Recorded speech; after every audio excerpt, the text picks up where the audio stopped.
Budj Bim. The site itself here is Gilgar country. Gilgar means of the river.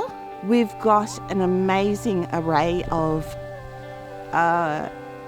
Aboriginal history. A lot of our history comes through what we know as stories or Dreamtime stories, what's been passed down verbally. What we know today is we built permanent settlements for ourselves as long as 6,600 years ago, where we're actually able to manipulate the water due to this Budj Bim lava flow and use that to our advantage. It's the first site in Australia that has been listed by World Heritage Listing solely for its Aboriginal cultural values. The Department of Environment, Land, Water and Planning is really honoured to be working with the traditional owners of the Budj Bim site in Western Victoria to really ensure that the site is well understood and appreciated by all Australians.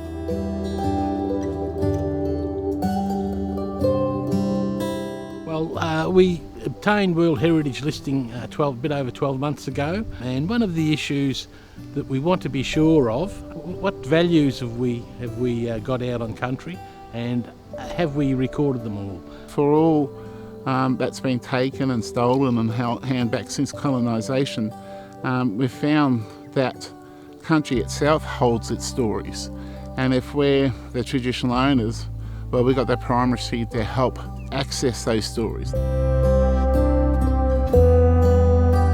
So this project was about procuring high-resolution imagery and LiDAR for the Gunditj Mirring Traditional Owners Corporation. The technology sends a beam of light, so it sends a radar down to the ground. So the LiDAR actually represents a digital 3D model of the ground, and that's how the features are being identified. So using the data, we were hoping to identify three main features: the ancient stone huts, the eel traps, and segments of the ancient aquaculture systems. So the benefit of LiDAR is that it allows the traditional owners to map and visualise the site that they wouldn't be able to see with the naked eye. When we seen what it could do, properly do, we had an idea of what technology should do, but to see it actually on ground, on country, see it proving, the engineering of our ancestors, it was pretty cool. Yeah, it was amazing. Denis called and said they'd actually used the mapping technology and the data that we provided. They'd actually been able to identify more ancient stone huts. That day was the first day that I've actually seen it in action, to actually work. It was really that wow moment. I just thought, that's it, they've got it.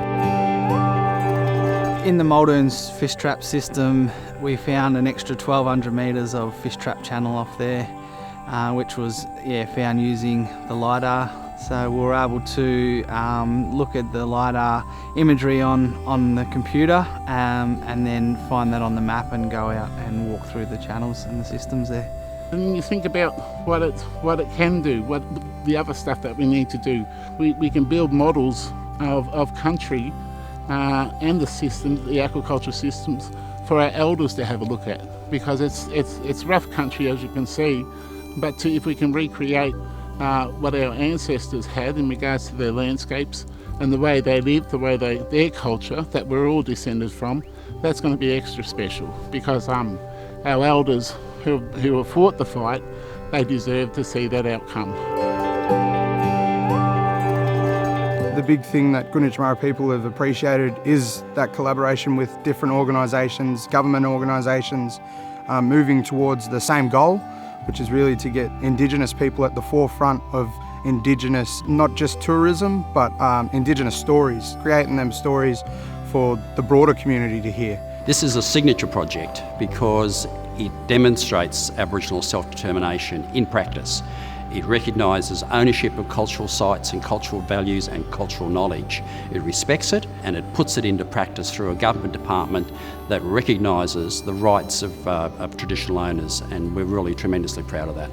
All Australians should be proud of the site, really should reach out and visit the site, get to understand it. As I said, it's older than the pyramids, but many Australians wouldn't know about Budj Bim. But hopefully through the World Heritage Listing, hopefully through the work that we're doing, that information through the Gunditj Mara people will be made available to all Australians. It's a jewel, it's a cultural jewel for all Australians. We've had this passion forever, and I think it's something that we're able to share and really let the whole world see almost.